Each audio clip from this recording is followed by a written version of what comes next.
Ukraine just landed a stunning blow to Russia's naval capabilities. Ukraine just managed to strike a Russian cruise missile ship deep inside Russian territory.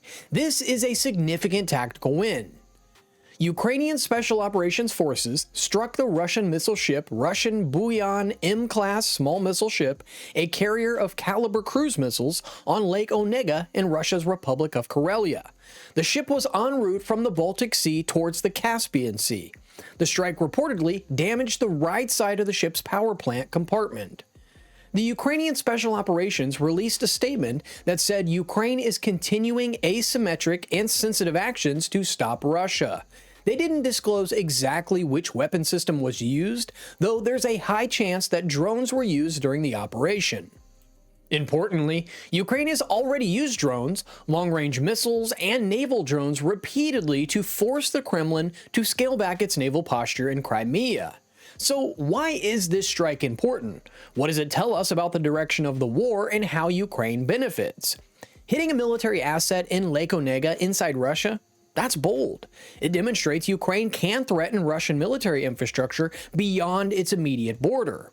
The Buyan M-class ships are key launch platforms for caliber cruise missiles, which Russia has used to bombard Ukrainian cities.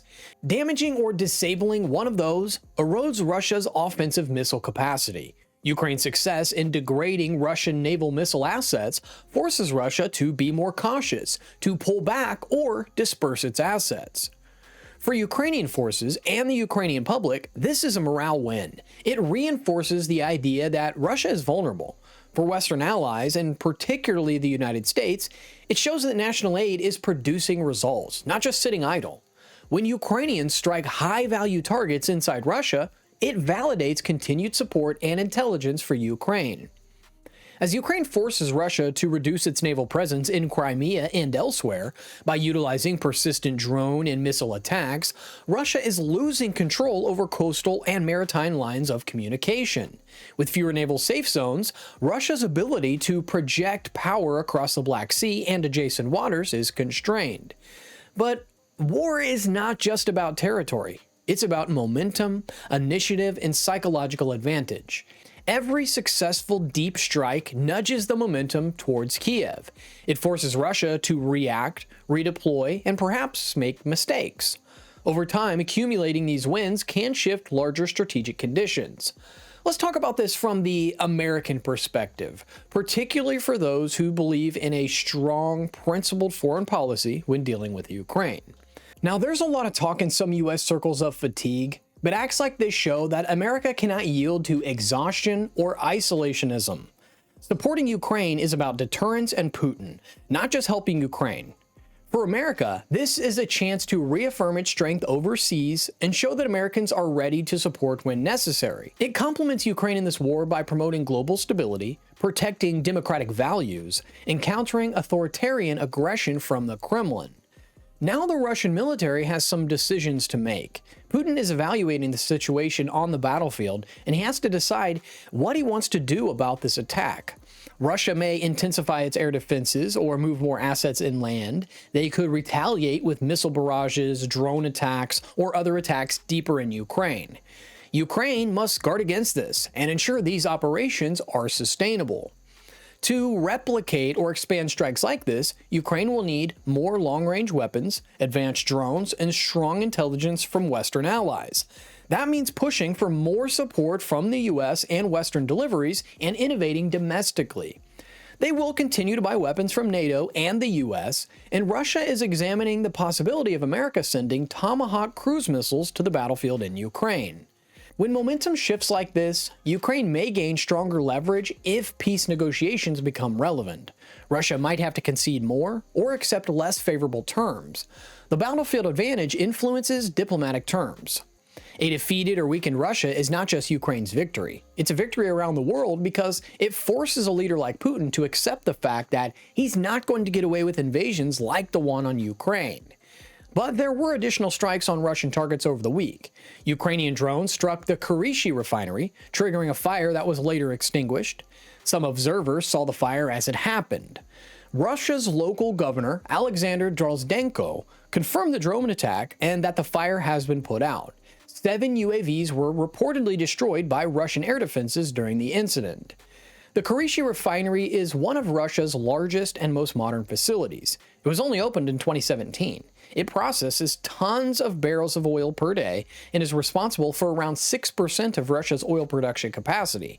It is not new for Kurishi to be targeted. There have been multiple prior attacks from Ukraine on this location because of its importance to the Russian economy and military.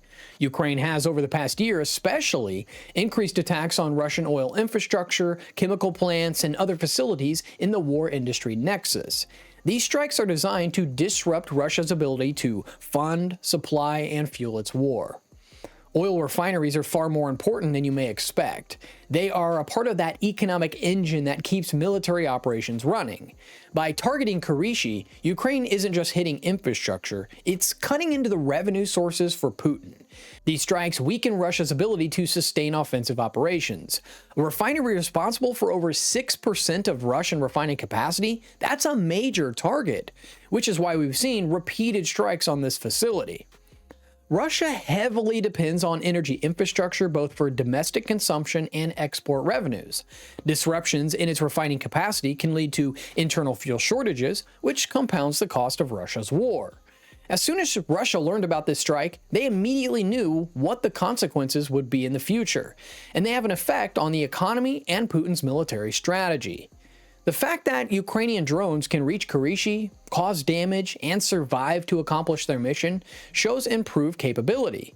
It's worth noting that not all of the UAVs survived the mission, but trading a few UAVs in exchange for a destroyed oil production facility, that's a trade-off that Ukraine will take every day of the week. For much of the war, Ukraine focused on resisting Russian advances and holding ground, but operations like Kurishi show a shift towards proactive disruption. When Ukraine shows that it can hit high-value Russian infrastructure far from front lines, it forces Putin to reevaluate his strategy and change his plans. This is exactly the kind of pressure that needs to be placed on Russia if the war is ever going to come to an end. Strikes deep in Russian territory carry risk of escalation. There is a chance Russia will respond not just militarily, but politically, perhaps trying to broaden the war, using more destructive weapons, or intensifying strikes. Ukraine and its allies must be ready for that. One very important question needs to be asked now. Will the US approve more long-range precision weapons, such as the Tomahawk cruise missiles? And how will Russia respond militarily and diplomatically? Will there be more counterstrikes or expanded operations? These are important factors to consider. If approved by the US, it could allow Ukraine the ability to strike additional targets. It would also be a move that undercuts Russia's ability to fund its war, weakens its energy resilience, and shifts the burden of response onto Moscow.